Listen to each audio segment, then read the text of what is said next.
కానీ perfect example 28 సంవత్సరాలకి ఒక రూట్ ఎంచుకుని సక్సెస్ అవ్వడం అంటే చిన్న విషయం కాదు. కానీ ఇన్ని రూట్స్ ఉండగా అంటే రివ్యూస్ చెప్పాలి అని థాట్ వస్తే సినిమాల మీద చెప్పొచ్చు, పొలిటికల్గా చెప్పొచ్చు. అప్పటికి పొలిటికల్ రివ్యూస్, సినిమా రివ్యూస్ ఇవన్నీ ఇండస్ట్రీలో ఉన్నాయి. ఇవేం కాదని బిగ్ బాస్ అనే షో మీద ఫస్ట్ టైం రివ్యూ చెప్పింది మీరే అనుకుంటా తెలుగు. అంతకుముందు నేను అది కూడా నేను చెప్తాను కదా, అంతకుముందు దిస్ ఈజ్ ఫనీ అని ఉంటాడు. దిస్ ఈజ్ ఫనీ అతను చూసి నేను రివ్యూ స్టార్ట్ చేసింది. అతను ఏదో లైవ్ చేస్తూ ఉంటే నాకు 3-4 వేల మంది చూస్తాం, అది చూసి ఇతను ఎవరు స్వామి ఇంతమంది ఫ్యాన్స్ అనుకుని కామెడీగా మా ఫ్రెండ్తో చెప్తాను, ఇతను ఎవరు ఆయన కూడా బిగ్ బాస్ రివ్యూ చేసాడు. మా ఫ్రెండ్తో అన్న ఇతను వీడియో లేదని ఇంతమంది చూస్తున్నాయంటే మామూలుగా అంటగా వాడేందన్న చేసేదే మనం చేయలేమా, వాడు బిల్డప్కి మావాడు నువ్వు కూడా చేయన్నా అని చెప్పి వీడియో పెట్టా చేసిన అది సక్సెస్ అయింది. ఆ నుంచి వచ్చింది. నేను చెప్పింది అదే బ్రో, విషయం కాదు, తెలియకుండా నీకు ఒకటి వస్తుంది ఆ టైము. నాకు వచ్చింది అంతే, నా టాలెంట్ కాదు. అందుకని చెప్తాను ఎవరికైనా ఒక టైం వస్తుంది. సో బిగ్ బాస్ రివ్యూస్ ఎందుకు చేసిన అంటే నేను ఫస్ట్ యూట్యూబ్ ఛానల్ పెట్టి స్టార్ట్ చేసింది రైతుల గురించి వీడియోలు, రైతుల లాసులు కష్టాలు ఏంది, మీరేమో రైతులు అంటుంటే మీరు శ్రీరెడ్డి ఆవిడ వీడియోలు ఎక్కువ వేసుకుంటున్నారు, ఇంటర్వ్యూలు ఆవిడే వస్తున్నాయి, అప్పుడు ఫేమస్ ఆవిడ, ప్రతి ఒక్కటి కాంట్రవర్షియల్ భలే ఉండేది వ్యూస్. అట్లా ఉన్నారు రైతులు ఊరు పట్టించుకోలేదని ఆ వీడియోలు చేస్తే ఊరు చూసేదిలే, బిగ్ బాస్ గురించి చూడగానే అందరూ చూసారు. ఇంకా అందుకని బిగ్ బాస్ చేస్తాం. ఇప్పుడు ఏది వస్తే అదే చేస్తాం, డబ్బులు వస్తే ఏం తెలియదు. తర్వాత వచ్చినాయి 70,000 వచ్చినాయి, నెక్స్ట్ ఇయర్ 180,000 వచ్చినాయి, ఆ తర్వాత ఇంకొంచెం ఎక్కువ వచ్చింది, ఆ తర్వాత ఇంకొక ఎక్కువ వచ్చింది, తర్వాత బిగ్ బాస్కి వెళ్ళాం, తర్వాత ఇక్కడ దాకా వచ్చాం. ఆ టైంలో రైతులకి సపోర్ట్గా వీడియోస్ చేసి ఈరోజు రైతు బిడ్డకి సపోర్ట్ చేసావు బ్రో. అట్లా ఏం కాదు బ్రో, అట్లా అనుకోవచ్చేమో. కానీ రైతు బిడ్డకి సపోర్ట్ అంటే బ్రో ఒక్కటి చెప్తా, రైతు బిడ్డ అయినా ఇంకొకరి బిడ్డ అయినా డాక్టర్ అయినా ఎవరైనా ఆడితేనే సపోర్ట్ చేస్తారు జనాలు తంగలు కాదు, ఖచ్చితంగా ఆట ఏదో పాయింట్లో నచ్చితేనే సపోర్ట్ చేస్తారు. నచ్చకుండా అసలు ఓటు వేయాలంటే హాట్స్టార్ ఓపెన్ చేసి ఎవరికి ఓపిక ఉండదు. నేను మాత్రం నాకు అనిపించిందే చెప్తా, నాకు అనిపించినట్టు నాకు నిజంగా జెన్యూన్గా ప్రశాంత్ నాలాగే నాకేమనిపించిందంటే ఒక నార్మల్ పర్సన్ వెళ్ళి అక్కడ ఆడడం చాలా కష్టం బ్రో. నువ్వు కూడా ఫ్యూచర్లో ఎప్పుడో కూడా వెళ్తామని అనుకుంటున్నా, వెళ్ళినప్పుడు చూస్తావు చాలా భయంకరమైన టఫ్ సిచ్యువేషన్స్ వస్తాయి అక్కడ. తెలియకుండా ఈజీగా అనిపిస్తుంది, అమ్మాయి ఏంద్రా ఫుడ్ ఉండదు, నిద్ర ఉండదు, ఆడల ముందు గుడ్లు మార్చుకోవాలా, ఇవన్నీ చాలా ఇబ్బంది. ఏంది బ్రో పొల్లు అనుకున్నది ఆడల ముందు, ఎంత గలీజ్గా ఉంటుంది. అమ్మాయిలందరూ అందంగా ఉండే వాళ్ళు ఉంటారు, ఈడ వాళ్ళ ముందు పొల్లు అనుకుంటా ఉండాలి. అది చూడడానికి గలీజ్గా ఉంటుంది, ఏడంతా కారుకుంటా ఆ పుల్లం కూడా వాళ్ళ ముందు టవల్స్ కట్టుకోవడం చాలా ఇబ్బంది. అలాంటి సిచ్యువేషన్స్ని ఒక నార్మల్ పల్లెటూరు నుంచి వచ్చిన ట్యాకిల్ చేయడం చాలా కష్టం. నన్ను ప్రశాంత్లో చూసుకున్నాను, ప్రశాంత్ కూడా అదే సిచ్యువేషన్ ఉన్నది, చాలా ఇన్ఫీరియారిటీ ఉంటుంది, తెలియకుండా వీళ్ళందరూ క్లాస్కి ఉన్నారని. ఆ సిచ్యువేషన్ నుంచి ఏ టాస్క్ బ్రో నువ్వే చెప్పు, జెన్యూన్గా చెప్పు, ప్రశాంత్ ఏ టాస్క్ ఆడలేదు చెప్పు, ఆడలేదా? టాస్క్లు ఆడాడు. తర్వాత ఏదో ఒక రకంగా తెలియకుండా ఇంప్రెసివ్ అనిపించలేదు. ఏదో టైంలో ఇంత అనుకోలేదే, ఇది ఇంతుందా, పర్లేదు మనం అనుకున్న దానికంటే ప్రతి ఒక్కరు సర్ప్రైజ్ ఫీల్ అయి ఉంటారు. ప్రశాంత్ ఏదో ఒక టైంలో సర్ప్రైజ్ ఫీల్ ఉంటారు. మరి ఇంకంతకంటే ఏం కావాలి బ్రో? ఇప్పుడు పర్సన్ అసలు ఎవడైనా అనుకుంటాడు ప్రశాంత్ని ఏం పీకలేడు, ఏదో అనవసరంగా వాడికి ఇచ్చాడు అంటే వాడనందుకు ఫీల్ అవుతుంది దయచేసి.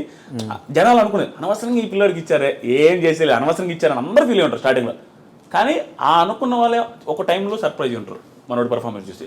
నాకు అలా నచ్చేది సపోర్ట్ చేశారు. సపోర్ట్ అంటే రోజు ఏం చేయలేదు, కానీ రివ్యూవర్స్ వల్ల జనాలు ఇన్ఫ్లుయెన్స్ అవుతున్నారు. రివ్యూవర్స్ హౌస్లో ఉన్నంత వరకు ఒకలా చెప్పిన తర్వాత బయటకు వచ్చాక వాళ్ళ బిహేవియర్ చేంజ్ అయినప్పుడు ఖచ్చితంగా రివ్యూవర్స్ అనే ఛాన్సెస్ ఉంటాయి కదా. ఉంటాయి. కానీ రివ్యూస్ అంటే ఏంది, మేము రివ్యూ చేసేది ఏంది బిగ్ బాస్ షోని. సో మాకేం అవసరం బిగ్ బాస్ షో. ఇప్పుడు నా పక్కింటోడు 4 మర్డర్లు చేసిన బిగ్ బాస్కి వెళ్ళినా, మా ఇంట్లో వాళ్ళనే మర్డర్ చేస్తున్నా కూడా అంటే నేను బిగ్ బాస్ హౌస్కి పోతే వాడు బాగా ఆడితే సపోర్ట్ చేస్తా. వచ్చిన తర్వాత వాడు ఎలా ఉండో, వెళ్ళక ముందు ఎలా ఉండో నాకు సంబంధం లేదు, నాకే కదా ఏ రివ్యూ సంబంధం. షోలో ఎలా ఉందో అలా. షోలో ప్రశాంత్ బాగా ఆడాడు, శివాజీ గారు బాగా ఆడారు, పొగడతాం. ఇంకొకరు బాగా లేదు విమర్శిస్తామంటే ఏమి బీభత్సం ఏం కదా, అందరే చెప్తాం ఈరోజు బాగా లేదంటే బాగా లేదని చెప్తాం. సో స్టిల్ జనాలు మమ్మల్ని కూడా జడ్జ్ చేస్తారు. ఈడేం పెద్ద పుడింగ్ అంటే నేను ఆల్రెడీ ఏం పుడింగా, నేను ఒకరు బాగా ఆడలేదంటే వాడు నన్ను తిడతారు చూసి జనం. అది మేము యాక్సెప్ట్ చేస్తాం, ఎందుకంటే నార్మలే. మేము క్రిటిసైజ్ చేసినప్పుడు నన్ను క్రిటిసైజ్ చేయలేరా, యాక్సెప్ట్ చేస్తాను. అంటే ప్రాపర్గా రివ్యూ చేయగలిగితే బయటకు వచ్చాక బిహేవియర్ కూడా ముందే ఆడియన్స్కి అట్లా ఎక్కిచ్చే ఉంచుంటే అయిపోయేది కదా. ట్రూ బ్రో, చెప్తామనండి, అది గేమ్ షో బ్రో, నేను జెన్యూన్గా చెప్తున్నా. అక్కడ సిచ్యువేషన్స్లో నువ్వు ఎలా ఉండాలో అలా ఉండాలా. సో అది యాక్టింగ్ అనుకుంటారో, ఇంకోటి అనుకుంటారో, ఏదైనా అనుకుంటారు, నటించినా పర్లేదు. ఓకే, నువ్వు అక్కడున్న సిచ్యువేషన్లో నువ్వు బాగుంటే చాలు. నాకు ఏది మనకు అది ఇంప్రెసివ్గా అనిపించాలా. నటించడం అంటే నిజంగా నటిస్తే 100 రోజులు బీభత్సంగా నటిస్తే అంతకంటే టాలెంట్ ఏముంది బ్రో ఓటు వేయడానికి? 100 days ఎవడు బ్రో నటించగలుగుతాడు? అది యూజ్ టాలెంట్. ఒక ఓటు వేయడానికి అదే ఆ టాలెంట్ సరిపోద్ది. 100 days నటించుంటే మీరు అన్నట్టు ఎవడో నటించలేడు. అక్కడ నువ్వు ఇంప్రెసివ్గా ఫీల్ అయితే చాలు, ఎలాగైనా ఉండండి, అది చాలు మాకు. బయటకు వచ్చిన తర్వాత ఎలా ఉంటుంది, మేము ఎక్కడ ఎలా ప్రిడిక్ట్ చేయగలం? నేనేమంటానంటే అక్కడ ఉన్న సిచ్యువేషన్ తగ్గట్టు అక్కడ బిహేవ్ చేస్తారు. అవుట్ సైడ్ సిచ్యువేషన్ వేరే. అవుట్ సైడ్ పోలీసులు ఉంటారు, పల్లె ప్రశాంత్ అందరూ తప్పట్టరు, బయటకు వచ్చిన తర్వాత ఇలా చేశాడు అలా చేశాడు.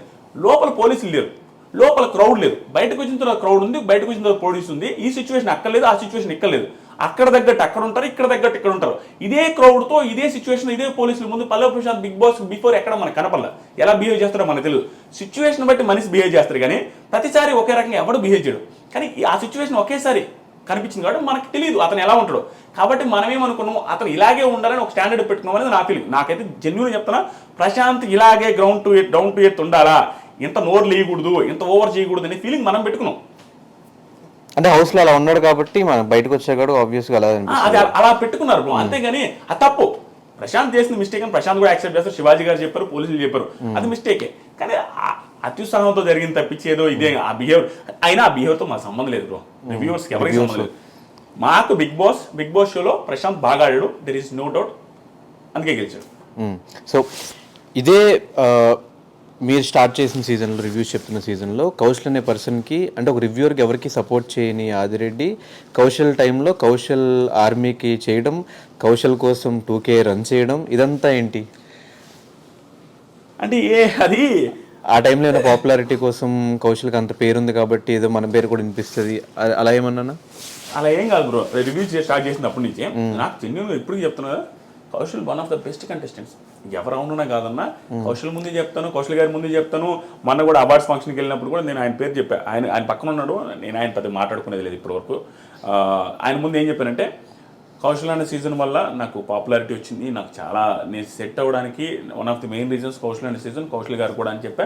ఇప్పటికీ ఆ గ్రాటిట్యూడ్ నాకుంది. నేను ఎప్పుడైనా కూడా కౌశల్ గారి గేమ్ని ఎవడు తప్పట్లేడు, కౌశల్ తోపు కంటెస్టెంట్, అట్లానే గెలిచాడు. కాబట్టి నేను సపోర్ట్ చేశాను బ్రో. 85-80% పీపుల్ సపోర్ట్ చేశారు అక్కడ, యునానిమస్గా గెలిచాడు. దాంట్లో నేను సపోర్ట్ చేయకపోతే నేను ఏదైనా అవుతా. ఆయన సపోర్ట్ చేసింది. జనాలు ఒకటి మిస్కన్సెప్షన్లో ఉన్నారు బ్రో, రివ్యూవర్స్ అనేది ఎట్లా అని తెలుసా, వ్యూస్ కోసం నువ్వు ప్రశాంత్ని పొగుడుతున్నావు, వ్యూస్ కోసం శివాజీని పొగుడుతున్నావు. వ్యూస్ కోసం పొగుడుతున్నావు అంటే వాళ్ళ మీనింగ్ ఏంటి? శివాజీని పొగిడితే వ్యూస్ వస్తాయని, శివాజీ పేరు పెడితే వ్యూస్ వస్తాయని కదా. శివాజీ పేరు పెడితే వ్యూస్ వస్తాయని అర్థమైంది, శివాజీకి పాజిటివ్ ఉన్నట్టే కదా. శివాజీకి జనాల్లో పాజిటివ్ ఉంటే నాకు ఒకటే నెగిటివ్ అనిపిస్తాడా? అది ఏముంది తప్పు? మెజారిటీ ఆఫ్ పీపుల్ నచ్చుతున్నాయంటే ఉడాలి నచ్చకూడదని ఉందే, నాకు నచ్చుతారు. కానీ రివ్యూవర్ న్యూట్రల్ గా ఉండాలి కదా, అంటే బయటకు వెళ్ళి 2K వాక్ చేయాల్సిన అవసరం కూడా లేదు కదా, న్యూట్రల్ గా వీడియోస్ చేస్తే అయిపోయేది కదా. అది ట్రూ బ్రో. అది ఆ రోజు ఏమైందంటే అది కొంచెం పిల్ల బచ్చే చేస్తాలే, నేను యాక్సెప్ట్ చేస్తా, అది నిబ్బా చేస్తా. 28 years మీకు? 28, నాకు 28. నా కెరీర్ కి నిబ్బా కెరీర్ అది. సో నాకు అంత సీరియస్ ఇది ఏం లేదు. అప్పటికప్పుడే సెట్ అయినా, అప్పుడప్పుడే దానికి డబ్బులు కూడా రాలి అప్పటికి, ఎందుకంటే మానిటైజ్ కూడా అప్పుడే ఛానల్ స్టార్ట్. నేను ఎప్పుడు సీజన్ మధ్యలో స్టార్ట్ చేశా, 70 రోజు 60 రోజు స్టార్ట్ చేసిన ఛానల్ని. అక్కడి నుంచి ఆ 40 రోజులు చేసిన రివ్యూ అంతే. అప్పుడు నిబ్బా కెరీర్లో ఉండి నాకు తెలియక చేశా. స్టిల్ ఆ రోజు ఊపుకి, మీకు తెలుసో తెలీదు, ఆ రోజు ఊపికి ఊడికైనా కూడా బయటకు వెళ్ళి కౌశల్ అంటారా అనే ఊపు ఉండింది ఆ సీజన్. ఆ ఊపులో కలిసిపోయింది తప్ప అంతకుమించి రివ్యూవర్ చెప్పకూడదు చేయకూడదు అనేసి అంతేం ఆలోచించలేదు.